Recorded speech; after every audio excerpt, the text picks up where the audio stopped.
Bonjour à tous et bienvenue pour ce nouveau podcast. Aujourd'hui, nous allons parler apprentissage scolaire.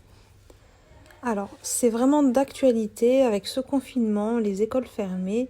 Beaucoup de parents se retrouvent à faire l'école à la maison, l'instruction en famille plus précisément, comme beaucoup de familles françaises le font déjà depuis le mois de septembre. Malheureusement, faire l'école à la maison, donc l'instruction en famille comme ça en cours de route, sans y être préparé, peut parfois être très stressant. Alors, pas de panique, je vais vous expliquer en quelques points très simples comment vous organiser pour pouvoir justement faire l'école à la maison en toute sérénité. Oui, n'oubliez pas, vos enfants ont été scolarisés pendant plus de 6 mois. Donc ce n'est pas évident pour eux de pouvoir passer le cap et de eux aussi être dans un autre environnement. L'environnement scolaire et l'environnement à la maison n'est pas du tout le même pour le travailler. Alors je pense que vous pouvez entendre, c'est plutôt bruyant derrière moi et oui, les enfants sont là, donc on travaille avec les moyens du bord. Pour ma part, on travaille avec tous les enfants uniquement le matin, donc à peu près de 9h30 jusqu'à midi. Après, on mange. Les enfants ont enfin un petit temps de repos, de calme, temps, je précise, sans écran, sans tablette, télé, téléphone, etc. Pour vraiment qu'ils puissent s'approprier une activité manuelle, une activité physique, voilà, quelque chose, une lecture ou autre. Après, ça c'est à eux de la choisir. Rien n'est imposé, mais vraiment pour qu'ils restent dans un temps calme quand même. Après l'après-midi, voilà, ils prennent leur petit goûter. Et enfin, la dernière partie de la journée, donc vers ces horaires-là, à laquelle je suis en train de vous faire le podcast, donc vers 17h, ils ont la possibilité d'avoir accès à des écrans. Alors, moi je précise, là, je parle pour les plus grands, donc ils ont plus de 10 ans. Voilà, et donc de 10 ans à 14 ans. Donc eux, ils ont cette possibilité-là. Pour les plus petits, je continue un temps sans tablette, sans écran. Voilà, c'est vraiment quelque chose que j'essaye de privilégier pour eux. On est sur un puzzle, on est sur des activités autres, mais toujours pas d'écran. Donc voilà un petit peu pour ma propre journée, mais bon ça voilà, ça va être aussi spécifique à chaque personne et vraiment essayer de le faire comme vous le sentez. Donc concrètement, les apprentissages, allez hop, on rentre dans le vif du sujet. Vous avez, alors si vous êtes des nouveaux parents IEF et que vos enfants étaient scolarisés, les professeurs ont mis en place, donc dans chaque école c'est totalement différent, hein, c'est à l'appréciation de chaque professeur, mais ils ont mis en place du travail pour vos enfants. Alors, que vous ayez reçu le travail à la semaine ou que vous receviez le travail au jour le jour, l'organisation, pour ma part, elle va être la même. Vraiment sensiblement la même, à quelques petits détails près peut-être, mais ne vous inquiétez pas. Si vous avez reçu donc le travail que vous allez faire dans la journée. Donc le matin, vous vous organisez pour essayer de voir ce que l'enfant sait déjà, ce qu'il a acquis comme apprentissage, ce qui est déjà su par lui et ce qu'il a encore du mal, parce que vous savez que vous allez passer plus de temps sur ce qu'il a du mal à faire. Il vaut mieux le faire en premier.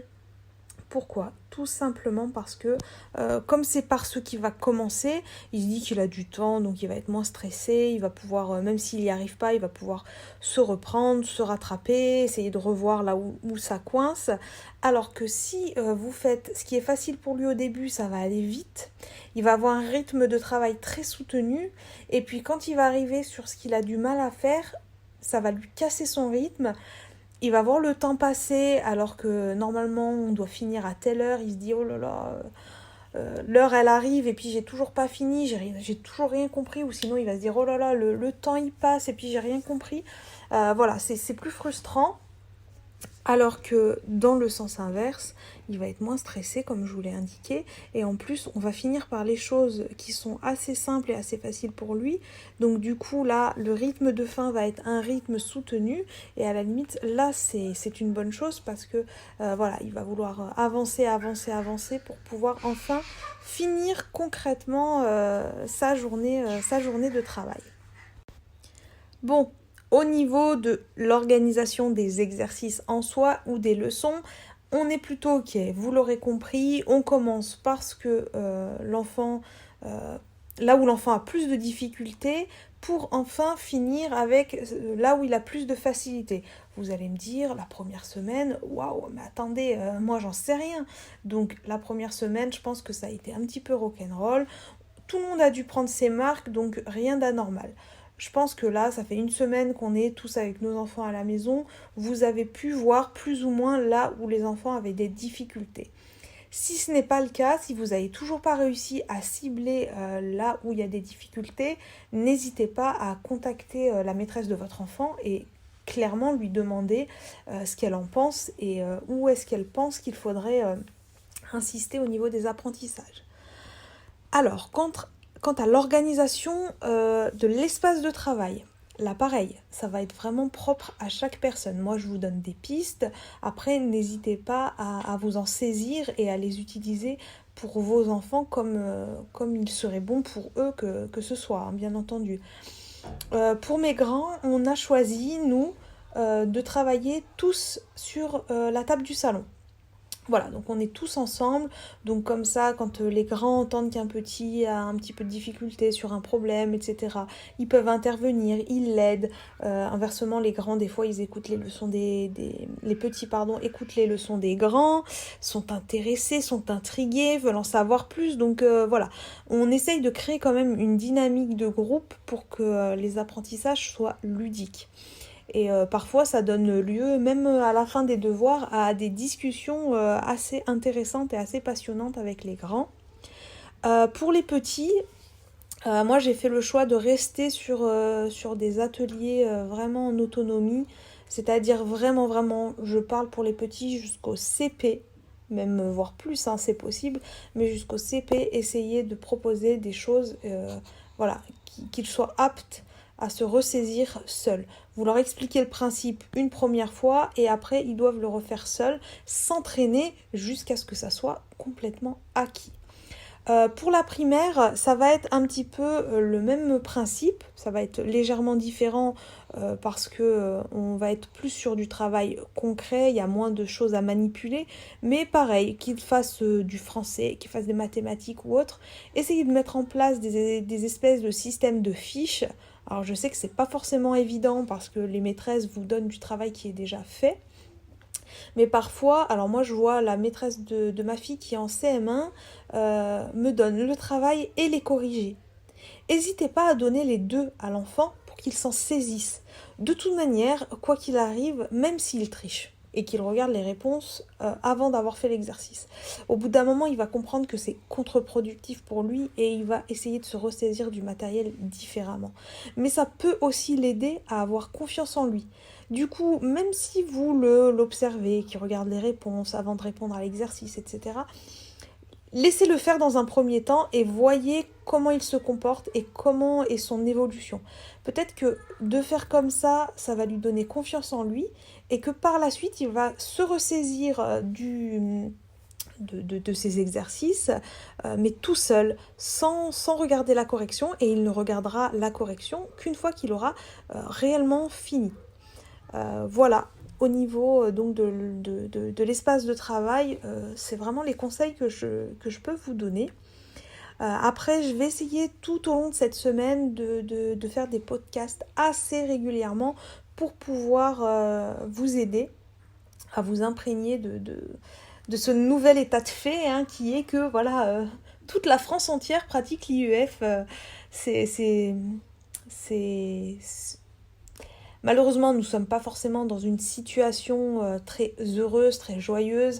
Ça peut même être assez anxiogène pour certaines personnes. Mais voilà, essayons de voir des choses positives. On est avec nos enfants, on profite de ces instants pour les apprendre, pour réapprendre, pardon, à les connaître, pour les redécouvrir. Donc voilà, je vous conseille vraiment d'essayer de positiver par rapport à ça. Ça peut être très fatigant, soyons clairs, hein, c'est pas évident. Vous vous improvisez dans un nouveau rôle qui n'est pas forcément le vôtre, que vous n'aviez pas forcément envie d'endosser. Mais voilà, il faut pas stresser. Faites ce que vous avez à faire. Ne travaillez pas plus de 2 heures. Alors, pas plus d'1 heure pour les petits jusqu'au CP. Pas plus de 2 heures jusqu'en CM2. Après, pour les collégiens, vous pouvez aller jusqu'à 4 heures, suivant comment l'enfant travaille. Moi, j'ai 2 profils totalement différents de collégiens. J'ai un collégien qui est multi-10, donc c'est très très compliqué de le garder très très concentré. Donc, il y a des jours 4 heures, ça va aller. Il y a des jours, on est plus sur du 2-3 heures parce que ça, c'est un peu difficile. Et pour mon autre fils, qui n'a aucune difficulté. Alors très honnêtement, je ne chronomètre pas son temps, il se débrouille absolument seul, il est en quatrième. Je vérifie juste les devoirs, je l'aide un petit peu dans différentes choses. Mais du coup, ça se passe plutôt bien. Il est à peu près sur une moyenne de 4 heures par jour. Je vous avouerai qu'hier, il a fait qu'1 heure. J'ai eu un doute s'il avait vraiment travaillé, pour être très honnête, mais en fait, non, c'est juste qu'il n'avait pas beaucoup de travail à faire. Donc voilà, ne surchargez pas vos enfants, pardon, et ne vous surchargez pas par la même occasion. Parce que beaucoup de travail à vos enfants va impliquer beaucoup de travail pour vous. En plus, on ne peut pas sortir, on ne peut pas prendre l'air, on ne peut pas faire, voilà, évacuer un petit peu ce trop-plein de choses avec nos enfants. Donc, n'hésitez pas le matin d'entrecouper vos séances. Voilà, ça sera le dernier conseil pour ce soir. N'hésitez pas chaque matin à entrecouper les séances d'un petit peu de sport. Pas très long, des séances de 10 minutes à peine, parce qu'on sait les bienfaits du sport sur les neurones. Donc, ça sera le sujet d'un autre podcast. Tiens, c'est un très très bon sujet. Sur ce, je vous souhaite une excellente votre famille et n'hésitez pas si vous avez la moindre question, je suis à votre disposition.